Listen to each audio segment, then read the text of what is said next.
Hello and welcome to the discussion sessions of production technology theory and practice.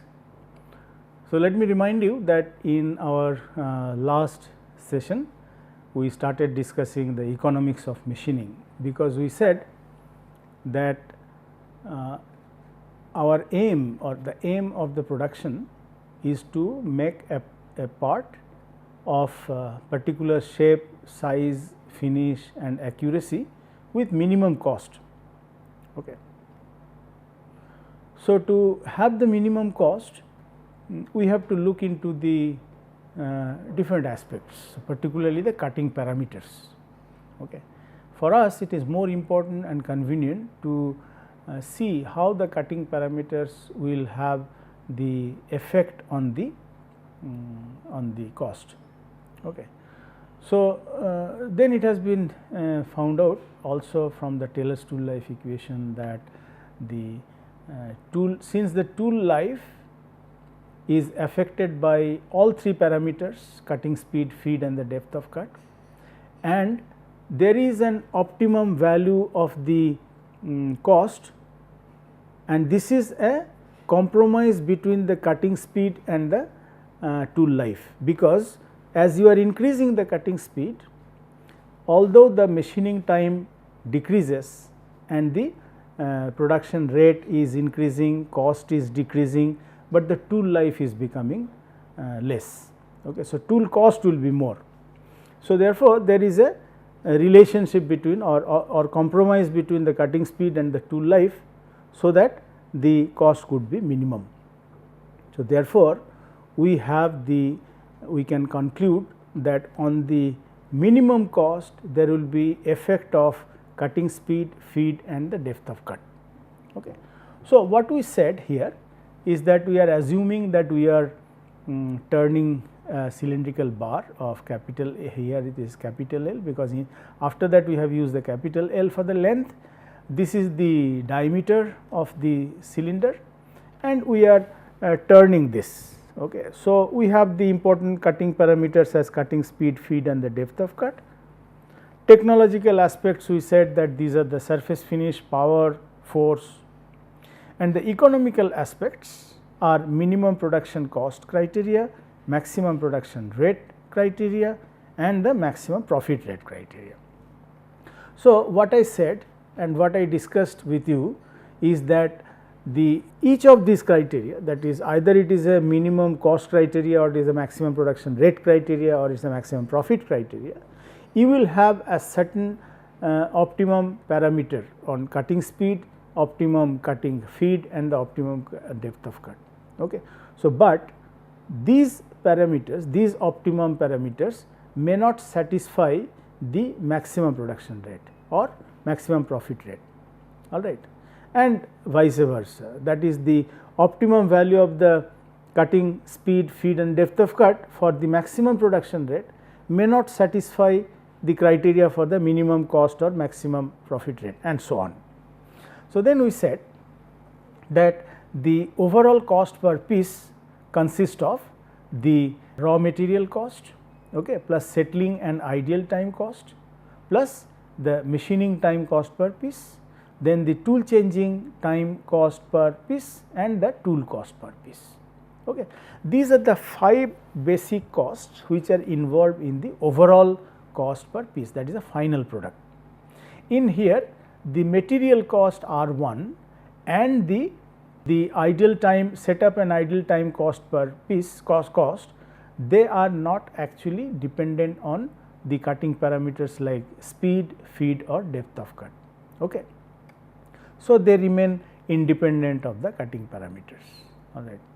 Now, the setup and idle time cost, this R2, this is equal to the time taken for this setup, and we said that this is the settling and idle time cost per piece is Ts, that is multiplied by the payment that you are making for this time. Okay, and that we said as the lambda 1, which is overhead plus the labor cost per minute. Okay.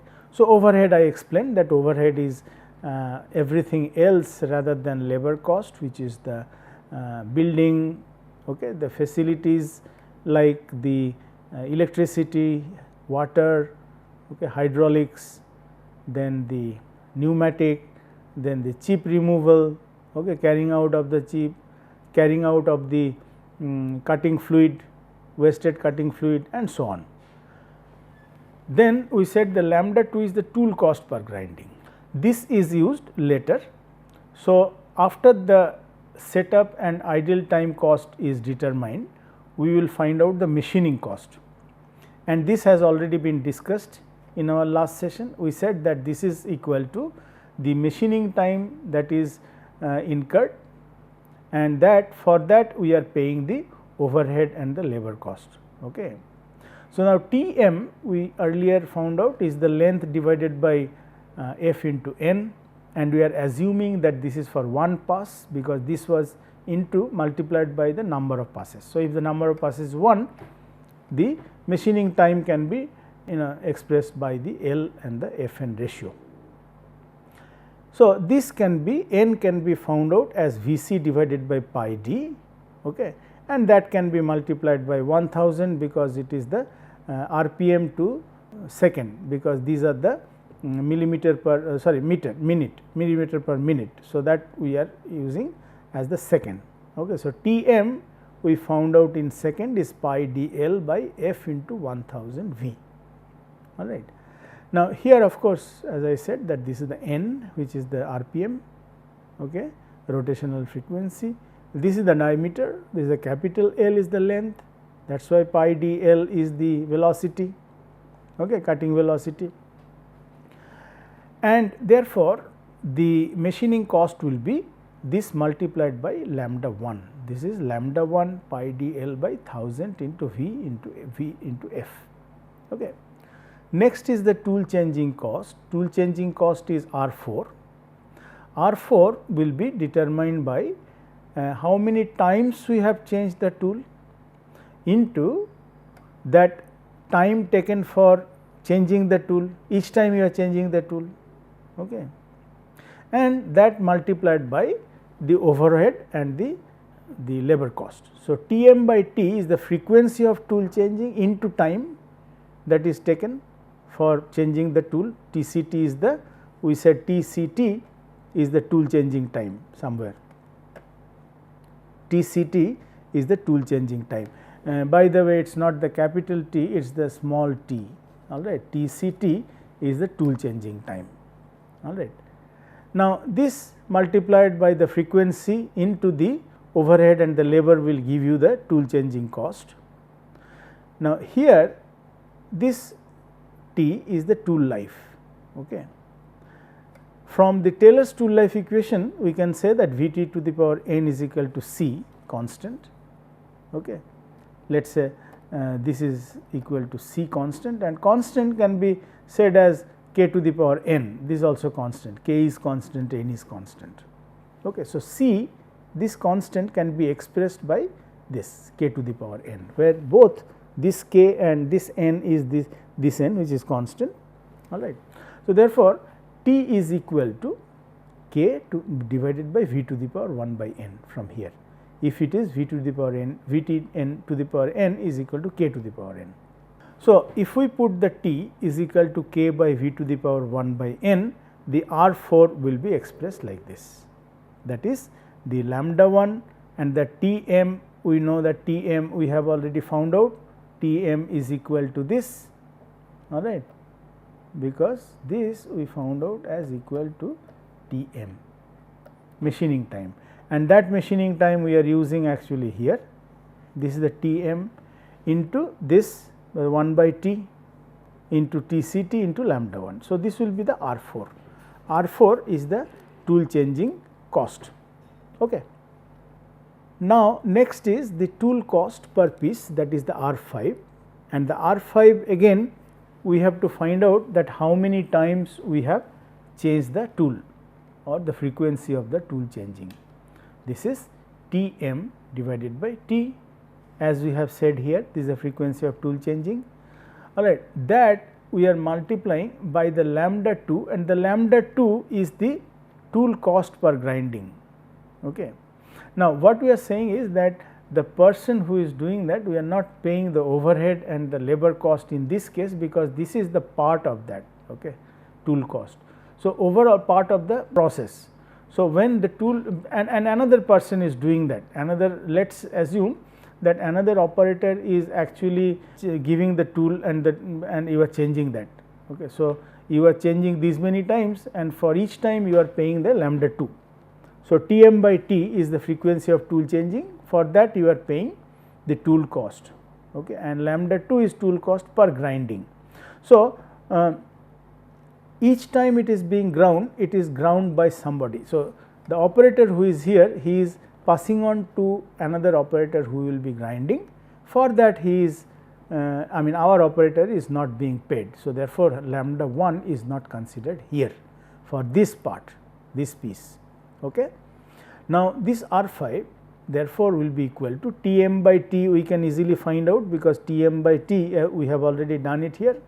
Tm by T will be the entire thing, alright, pi dl by 1000 Vf into V to the power 1 by n by k, that is what we are writing.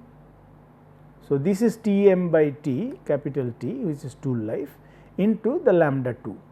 Lambda 2 is the tool tool cost per grinding. Now, the variable at our disposal is V only, that is the cutting velocity.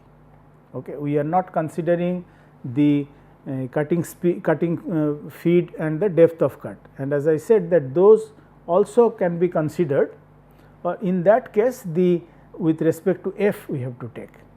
Now, here we are taking that this is, let us say, this equation or the R cost per piece, this is only dependent on the cutting velocity, we are considering that only, because we are trying to find out the optimum cutting velocity for the minimum cost.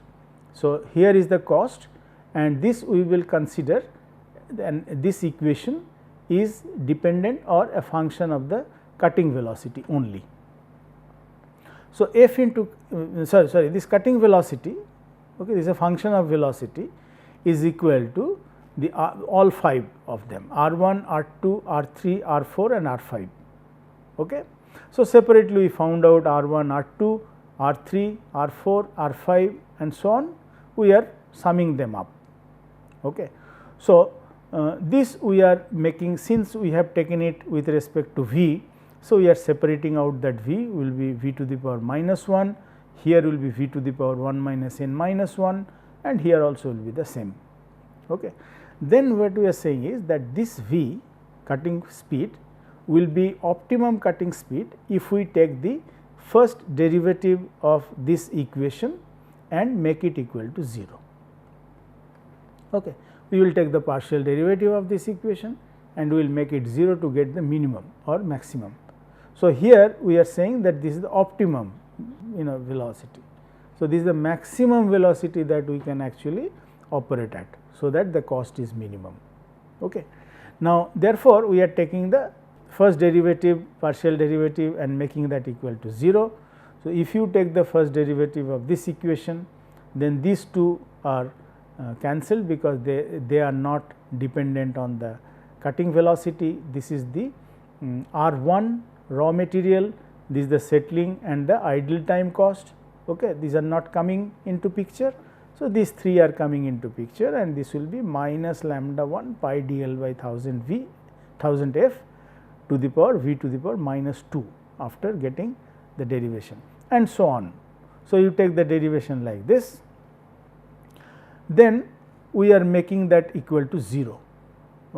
So, from here we actually take this common for all, you can see that pi dl by 1000 F and here V to the power V optimum to the power minus 2. Now, what we are saying is, as soon as we are making it equal to 0, this first derivative, this V will be V optimum. This cutting velocity will be optimum cutting velocity, because we are taking the first derivative and making it equal to 0. So, therefore, everywhere we are putting that optimum here. Now, from in this equation we can actually take this common from everywhere, and here it will be only minus lambda 1, because we have taken this as common. and then here it will be TCT remaining, K is remaining, okay, and 1 by n minus 1 remaining V optimum to the power minus 2 we have taken out. So, it will be 1 by n. Similarly, here also it will be the same, except that this will be lambda 2. Okay. This has been taken out, 1 by n minus 2 has been taken out. So, it is 1 by n and this is equal to 0, all right. So, V optimum from here you can segregate the V optimum and you will find out that V optimum is equal to k n lambda 1 divided by 1 minus n into lambda 1 TCT plus lambda 2. Okay. So, this is the minimum cost criteria for which the V is optimum, that is the cutting speed is optimum. Okay. Now, if we draw the curve of the cutting speed here in the x axis and the cost along the y axis, what you will find out is that this cost total cost profile will consist of 5 costs, right. That is, one is the raw material cost, second is the idle time and the settling time cost, third is the machining cost per piece, fourth is the tool changing cost per piece and the tool cost per piece. So, all those we can plot together to find out the total cost profile. So, that is what it has been done here.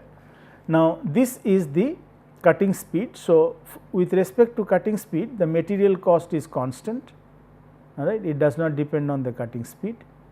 Similarly, settling and idle time cost will be also constant. This is IDLE idle. This will also be constant. This will not change with the change in the cutting speed, as I said earlier. Now, the machining cost R3, let us see, R3 we found out like that. Okay. So, this is V to the power minus 1. So, it is a non-linear curve, all right, because R3 will be lambda 1 pi d L by 1000 F and V to the power minus 1. Okay. So, this is therefore, will be a curve which is non-linearly changing with the increase in the cutting speed, and this is decreasing. As the cutting speed is increasing, the machining cost will actually decrease, okay, as you can see here. Now, similarly, the R4 tool changing time, R4 we found out as this. Here also we have the V to the power 1 minus n 1 by n minus 1, which is R4. So, this is also a non-linear equation, and therefore, this curve goes, if you analyze that, this curve will go like this, all right. This is the tool changing time cost, okay. And the R5 we have taken also V to the power 1 by n minus 1. So, this is the tool cost.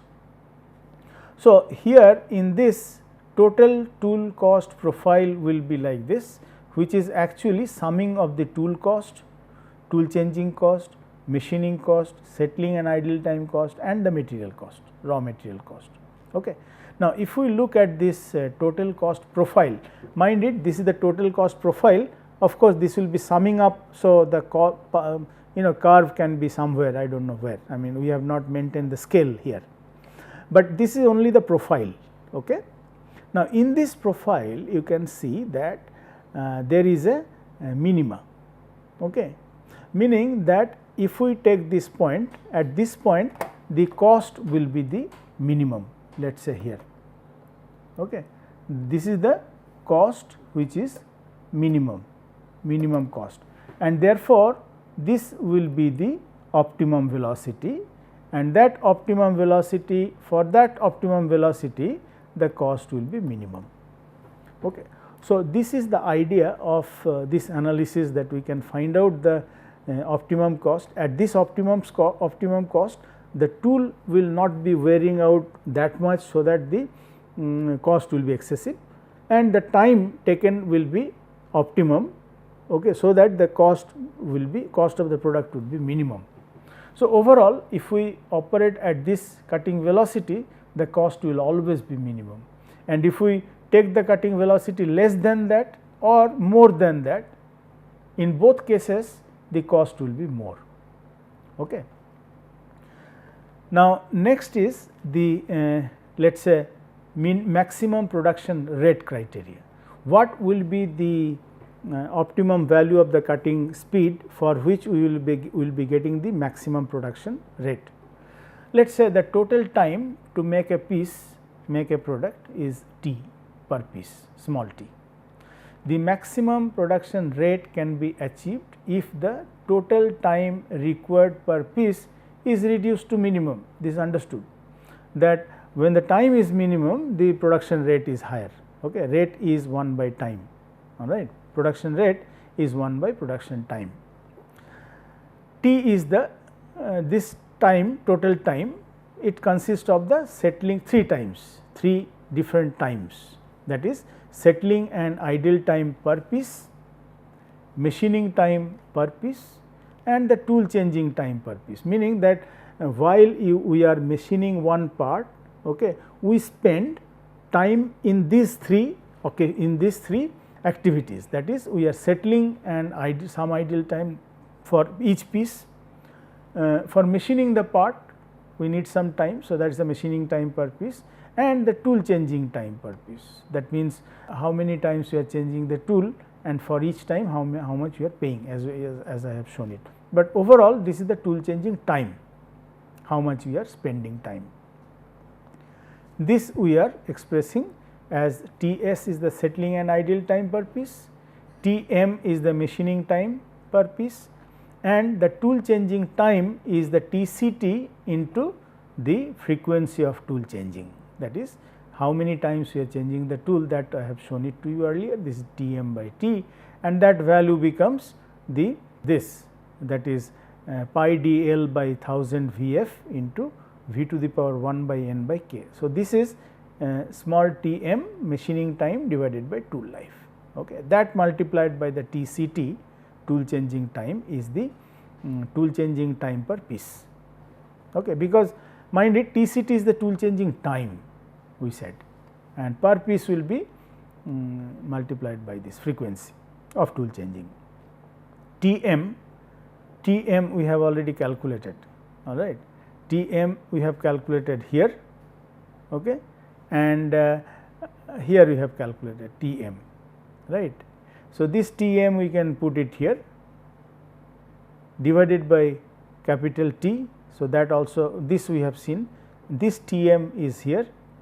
So, this is the equation for the total time per piece equal to this.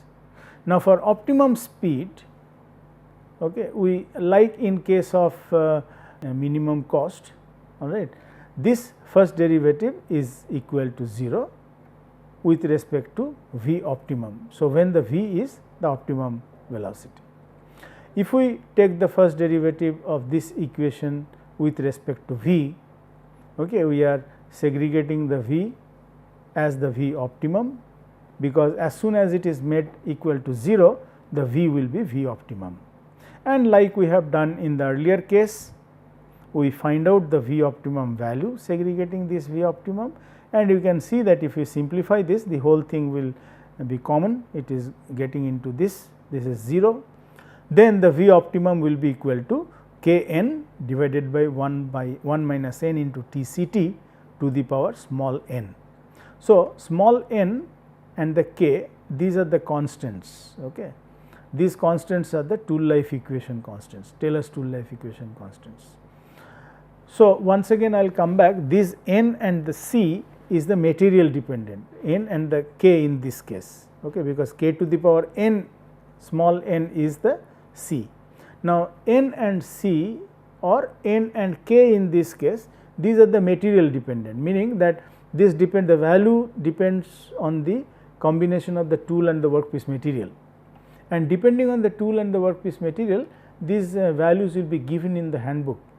Okay. So, you can find out these values, and depending on the T c t, you can say that this will be the value of your optimum velocity. Now, next we can similarly find out that what is the maximum profit rate criteria. Okay. Profit rate P is given by S minus R divided by T. Okay. T is the total time per piece, okay. S is the amount received per piece, excluding the material cost and the cost per piece, meaning that after selling how much you are actually getting, how much you are selling it for.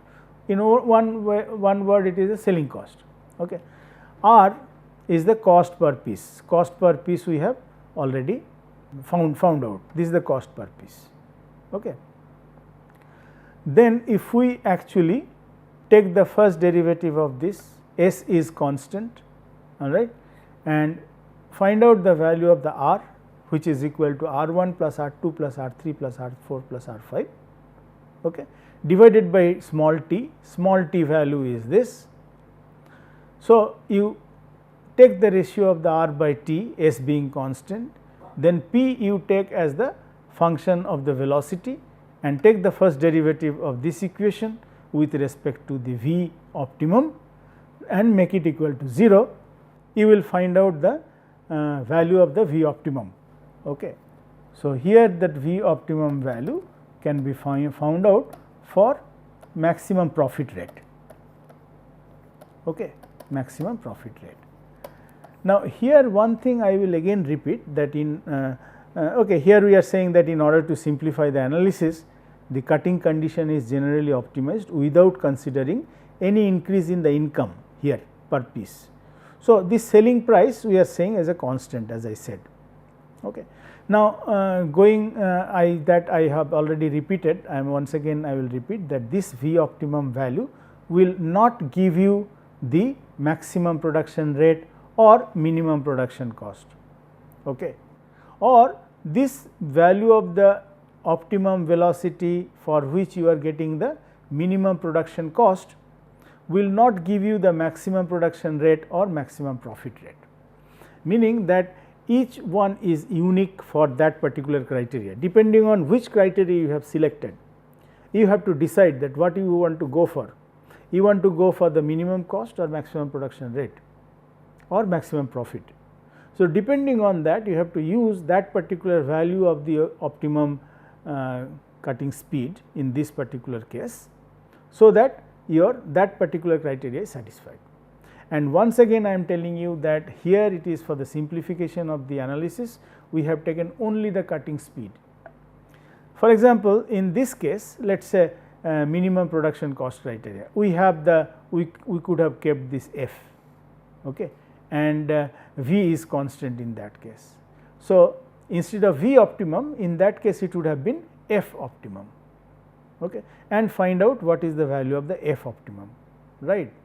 So, similarly, we bring into this process, into this equation, the depth of cut, and then we can similarly make that equation and find out finally what is the D optimum value, and you will see that all these values can be found out, but for the time constraint we are not discussing all these because that will take a lot of time, but you can find out this is a very similar operation that you will be doing, as I said, okay. Bring in the value of the here F is there, but you can also bring in the value of the depth of cut, all right, and with respect to depth of cut then you take the first derivative equal to 0, and then it will be the D optimum or F optimum if it is with respect to feed and so on.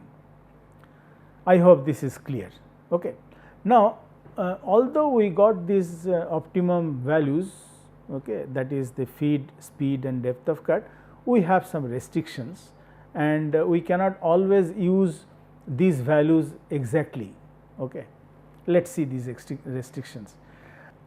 The final choice of the optimum value of cutting speed that we have determined will have to satisfy a number of restrictions. These are the maximum power restriction or force and vibration restriction, speed restriction or surface finish restriction. I will quickly go through that, it is a common sense. For example, if it is the maximum power restriction, the maximum power can be found out by this equation. Okay. This is the empirical relationship of the power that is given by the constant Bw, okay, cutting speed, then the feed to the power m1 which is constant, and depth of cut to the power m2 which is constant. Okay. So, experimentally you can find out the values of the m1, m2 and Bw, all right, and you can set a, let us say you can find out the the variation of the Pw with the velocity, for example. So, overall we can say that P w, that is the power, this is constant. Let us say if we take these as constant, that F is not changing, D is not changing, we will take only the cutting speed, then it will be constant B w prime, okay, where B w prime is B w f to the power m 1 d to the power m 2, which is constant, let us say, because only V is variable. Then this equation m 1 and m 2 constant for given tool work combination. Okay. The maximum power available in the machine is limited by the power capacity of the main drive. When you are selecting the main drive, that is the motor, that has a particular power, and the power required for the cutting process cannot be more than the power available from that machine, otherwise it will stall, it will not work. All right. So, this velocity that you have got as an optimum velocity for the minimum cost or maximum production rate or maximum profit rate, that cannot exceed the power which we have for the main drive. So, if the V optimum is such that the available power is exceeded, the speed must be adjusted to meet this restriction. Okay. Now, speed has to be lowered, okay, so that we can match it to the main drive or prime mover, okay, which we have selected. That is the point. Next is the speed restriction. Now, most machine tools have the cutting speed in steps over a range, you know that like for example, if we have the diameter here, okay, diameter, and this is the, let us say, speed, okay, V c we said. So, this is the maximum and this is the minimum, we have restriction this V c minimum and this is V maximum, cutting speed V c. So, now the the N, that is the RPM of the spindle, cannot be more than the V maximum. Okay. Diameter like V c is the pi, d and the n. So, you give the value of the n, change the value of the n in such a way, given the diameter, that it is not crossing V c maximum and it does not go beyond V c minimum. Okay. Because you understand that if it goes beyond this, so our power will be exceeding, and if it crosses less than V c minimum, then it will be a restriction from the built up edge formation, then it will come to the built up edge formation. So, suppose you have the N 1 working here with the N 1 some RPM, and at that RPM you have that D 1. Okay. So, you are going along this and you cannot cross beyond that, okay, because it will be crossing then with this D 1, then it will be crossing the power, okay, velocity. Now, you have to come back along this line, and from here you just take the perpendicular to this line and you join this line. So, then this will be N 2. Again you are going from along this line up to this point, you cannot cross this, okay. Then you come back here, and from here you took the perpendicular and then you join this line, okay. So, this will be N 3. These are the steps that we are talking about, that this is the step in the cutting speeds in steps, that means N 1, N 2, N 3, and if you go through this curve. So, this is the curve, this is actually called the saw diagram, because this looks like a saw, okay, how the steps are changing. So, these steps have, as you know, that they can be in geometric progression, okay, so that the whole headstock could be compact, that is, the gearbox can be compact. All right. Now, step closest to the optimum value should be used.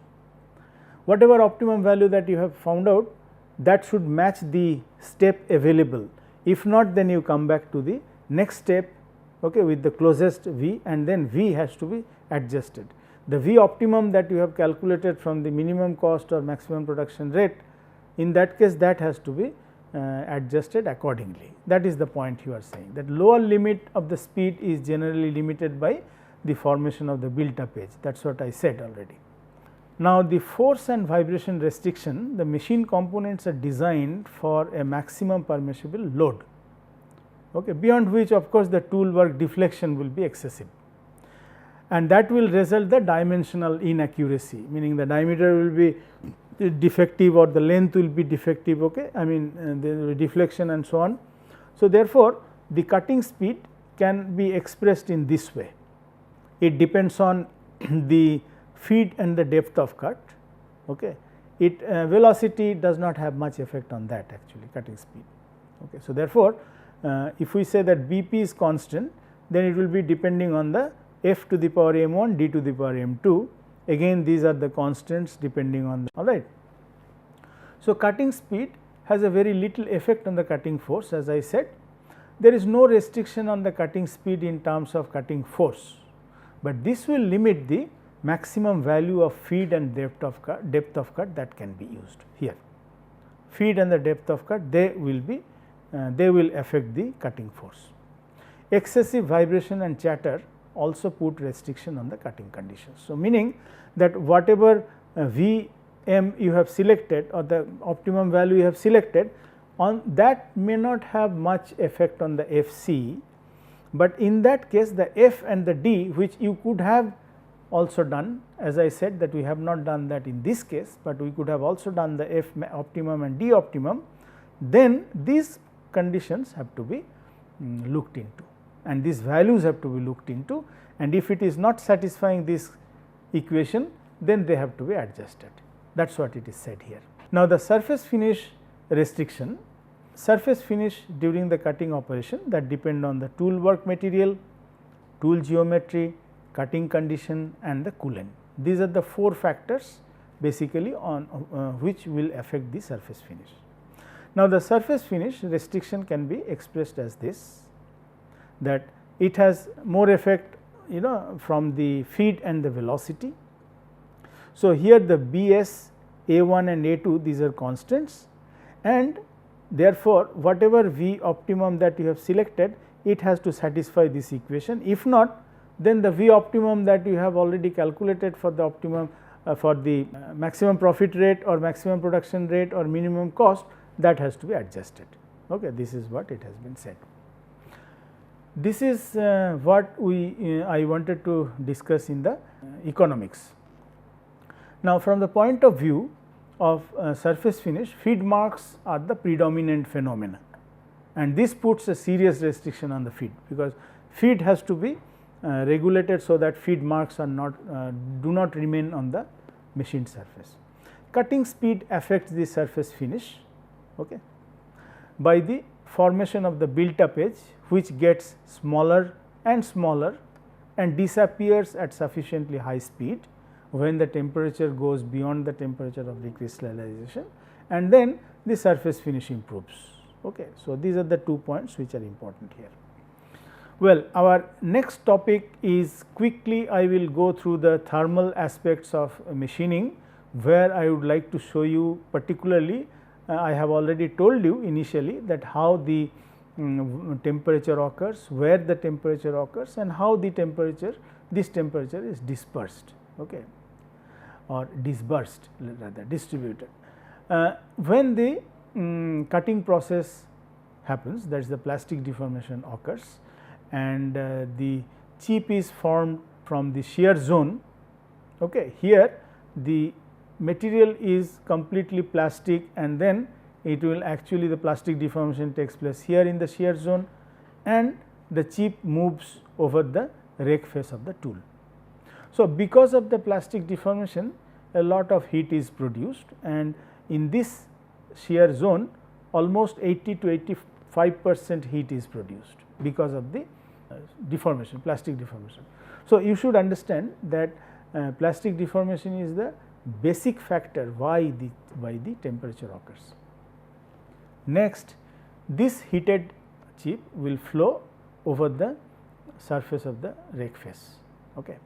So, during the flow of the chip over the rake face, there is a friction between the chip and the rake face of the tool, due to which 15 to 20% of the heat is produced actually, and about 1 to 3% heat is produced because of the rubbing between the flank face of the tool and the already machined surface. This is what it is said here. Now, the distribution occurs almost in the similar way as they are produced, that the heat is carried away by the chips. This is majority of the heat carried away by the chips. Then the heat carried by the tool, this is about 15% and less than about 5% or carried away by the work here is here in this. So, this is about up to 5% and this carried by tool will be here. So, this is about 15 to 20% produced and the carried away also by the chip is majority. Okay. So, majority of the heat is carried away by the chip followed by heat conduction in the tool and the workpiece. And remind you that the temperature changes with the cutting velocity in this way. So, as the cutting velocity increases, temperature will change in this way and this is the distribution or the disbursement of the heat to the chip, to the tool and to the workpiece. Okay. Now, let us talk about the surface finish. What is surface finish? So, there are undulations on the surfaces. Okay. That is what we said, that these are the surface roughness, all right. And if you look at any surface which is machined under the microscope, you will see that there are surface undulation. It cannot be absolutely smooth. So, the surface finish is defined by the height of those spikes, how big those spikes are, okay. How big is the surface roughness. So, roughness in the produced surface is caused because of two reasons. Okay. One reason is the inherent geometrical configuration involved in the process, that is the ideal roughness.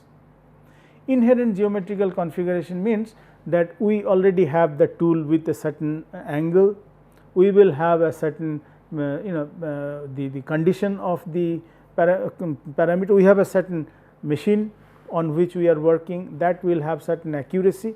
So, these are the inherent properties, they cannot be changed. Okay. Now, second is due to the built up edge, vibration, etc. So, the first causes which we cannot change is the ideal roughness, and the second cause, that is because of the built up edge, vibration, etc., they are caused the natural roughness. So, total roughness is the ideal roughness plus natural roughness. Okay. Now, the ideal roughness, as I said, that on this ideal roughness we do not have much control, because they are inherent, they will happen. So, ideal roughness indicates the best possible finish that can be obtained by a given operation. We cannot have any control on them, all right. Therefore, surface roughness in turning operation, when we are determining, let us say this is the exaggerated form, this is the depth of cut from here to here, okay, and this is the undulation, this is the surface roughness. So, surface roughness will be determined from peak to valley, distance between this point and this point, this will be given by, let us say, H max. So, this is the movement of the tool in one revolution of the workpiece from this point to this point, let us say. So, this is the value, as I said earlier also, that this is the value of the feed. This is millimeter per minute, millimeter of the tool movement, okay, per one revolution per minute of the workpiece. So, now if we see this triangle, let us say this is A, this is B and this is O, this is O. Okay. So, this is the triangle A, O, B, A, O and B, this is the feed. Okay. From this point, if we put a normal, let us say this is N. So, in that case the feed is equal to this distance plus this distance, all right. This distance is equal to, this is what? This is the H, right, from peak to valley. You can see that this is the H or H maximum here it is said. So, here we are taking as an H, same thing, let us say it is H, and therefore, this H is equal to or the H of the tan of gamma s, which is equal to this, and H and the cot of gamma e, this is the end cutting edge angle, this is the side cutting edge angle, this is equal to O n, let us say n. B n is this is equal to B n, okay, and this is equal to N o. So, Bn plus No is F, Bn is given by this is the H and the tan of this, and No is given by H and the cot of gamma I, because tan I will be opposite to that, all right. So, therefore, H common and the H is equal to H, that is what we have to find out, this is the surface roughness, okay. This is the H. So, H will be equal to F divided by tan of gamma S plus cot of gamma E, okay. So, this will be the formula that will tell us that on which the surface roughness or surface finish will depend, and in this case, that is the turning with the sharp tool, we can see that it depends on the feed basically, because for a certain tool our side cutting and the end cutting edge angle will be constant and the H is directly proportional to the F.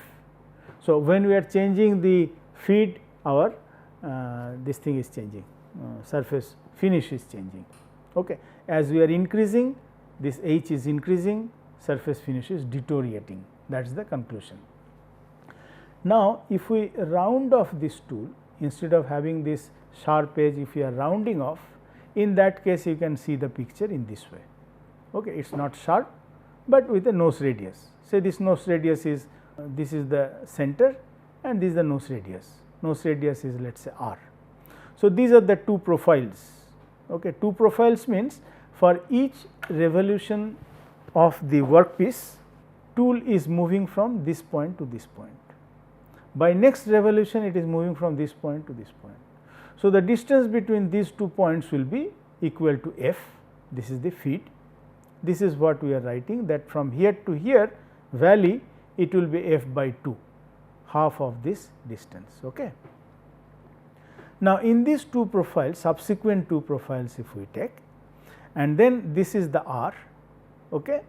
This is the R, this is F by 2, okay, because this distance is F and this distance is R minus H.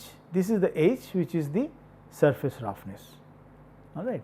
So, therefore, from OAB triangle we can say that R square is equal to this square plus this square is R minus H square and this square is F square by 4. From here H is very small. So, this is almost equal to 0 we can say.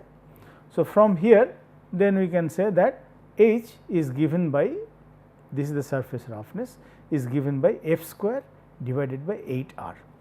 So, you can see now that if we compare this when the tool is rounded off, you will find out that this for a comparable value of the feed, the rounded off tool will give a better surface finish, okay, or less value of the surface roughness.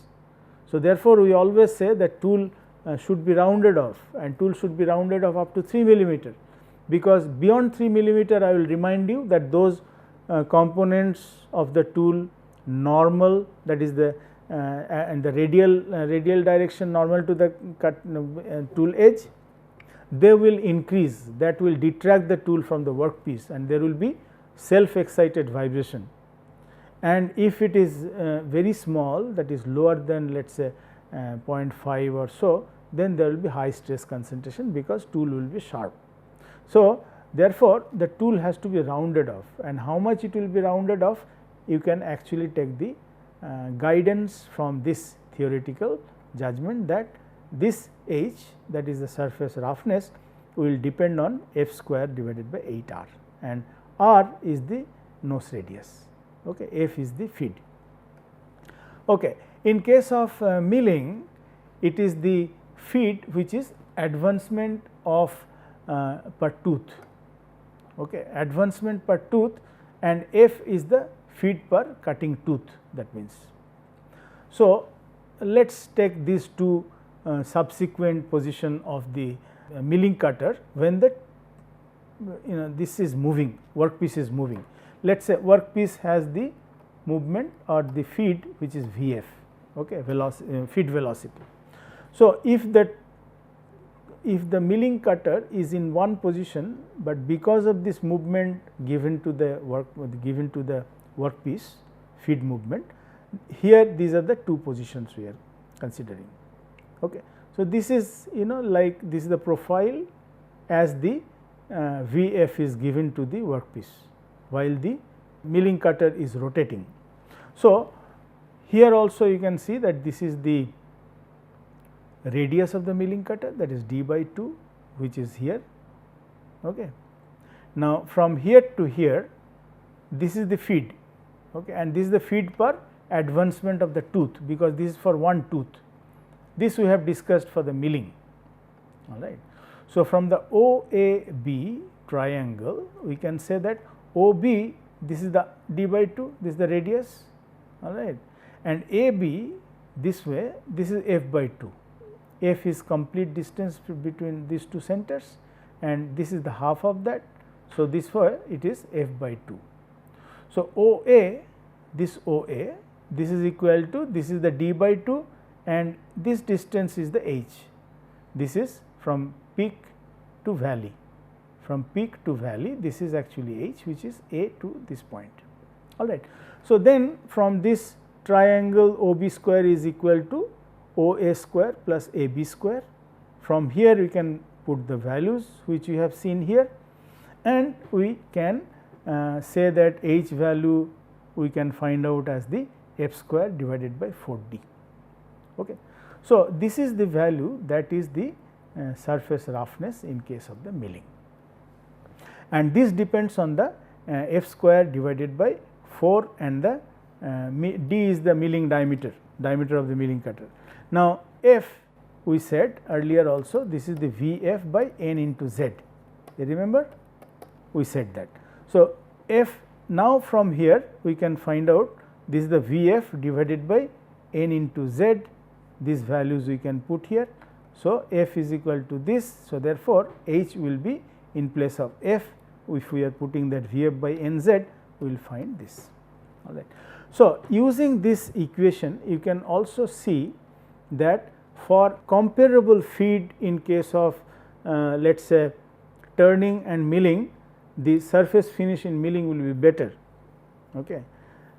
This is simply because the milling will be working with the many teeth, and the single point cutting tool, particularly when the cutting tool is sharp, the surface roughness will be more.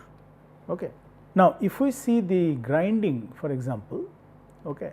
Now, here of course, these are the changes that we have shown, that power can be made as this, and there is a small example given that if the Vf is given and the d is given, so how to find out the h. So, of course, you can put in the formula all these values, find out what is the value of the h, and that is what I was telling you, that you can see and compare that this is such a small value in comparison to what you can get in case of turning for example, okay, with a comparable feed value. Now, let us see what happens in the case of the grinding. In case of grinding, these are the subsequent positions of the grinding wheel, okay, when the feed is given, like in the case of the milling. So, grinding wheel is rotating and the feed is given to the workpiece. So, for each rotation of the grinding wheel, how much the workpiece is moving. So, from here to this is that equivalent. Okay. So, let us say if there are C number of cutting points, okay, let us say, that is earlier we said that C is the grain concentration, capital C is the grain concentration per unit area on the wheel. So, C is the number of cutting points per unit area on the wheel surface, and the average chip has a width B. Okay, let us say average chip width is B. So, the distance between two successive points, that is the grain spacing. So, by two successive points we mean to say that one point here on the grinding wheel and the another point in the grinding wheel. Okay. This will be 1 by B C. Once again I will explain this to you, that if we say that there are C number of grains, okay, per unit area, then from one grain to another grain, that distance will depend on the B width. So, the width of the chip, okay, that a grain will be producing. So, therefore, 1 by B into that C will be the grain spacing, distance between the grains on the wheel. Okay. So, this distance on the wheel on the workpiece will be V f divided by V c times the distance between the two successive points, 1 by V c on the grinding wheel. V f by V c, this is the ratio. Why it is so? Because we have to multiply by the ratio of that feed velocity given to the table and the cutting velocity given to the grinding wheel. So, V f divided by V c, if we multiply that into by this 1 by B c, that will be the equivalent distance on the workpiece, okay, with respect to the distance between two grains on the grinding wheel. So, this is actually the distance, that is the S f, okay, on the workpiece. So, on the workpiece, this distance is equal to V f divided by V c into 1 by B and the C. So, B is the maximum width we are saying as a chip, maximum width of the chip, okay, because the two successive grain will produce the maximum chip width, that is what we said. Okay. So, gamma g is B max divided by half of T 1 maximum, we already found out this, okay, from this chip, if you remember, and we said that this is the chip, this is the T 1 max, okay, and this is the B max. So, the gamma g is B max by half of the T 1 max, because it is average T 1. So, the B max therefore is equal to half of the T 1 max into the gamma g. Okay. Now, the S f that we have written as this, here we are putting the B max value as this and we are getting this. Now, from this triangle, like in case of milling, this square is equal to this square plus this square. Okay. From here we can find out by ignoring the square which is small, as the S f is equal to 2 root over d into h. D, by the way, is the diameter of the grinding wheel. So, d by 2 is the radius, like in case we have done in the milling. Now, equating both these S f, because S f is this, okay, and here it is. So, we can find out, if we equate that and then put the value of the T 1 maximum, which we have earlier found out, that this is the value from the T 1 maximum, and from h we are replacing this value to get finally the 225 T 1 maximum divided by the d. Okay. And this actually, this d is the depth, all right. So, the h is proportional to T 1 maximum square, or this we can say as the T 1 square, T 1, this is the maximum value, and divided by d. Now, this shows that the chip thickness is the most important variable affecting the surface finish. Okay. Therefore, for better finish, the grinding condition should be such to choose the value of the T 1 which will be reduced, because if we can reduce the value of the T 1, this is proportional to T 1 square. So, h value will be reduced and h is the surface roughness, therefore, the surface finish will be better. So, that is what we said here, that therefore, for better finish the grinding condition should be chosen to reduce the value of the T 1. So, here you can see that the surface finish of the grinding is better than in case of the milling, which is better than in case of the turning, particularly for the sharp tool, and for the rounded off tool the surface finish is better than the sharp tool. So, this is what I wanted to tell you in the machining section, and I thank you for your attention. I will discuss the rest of the material in the course of the production technology, okay, in the next discussion session. Thank you once again for your attention.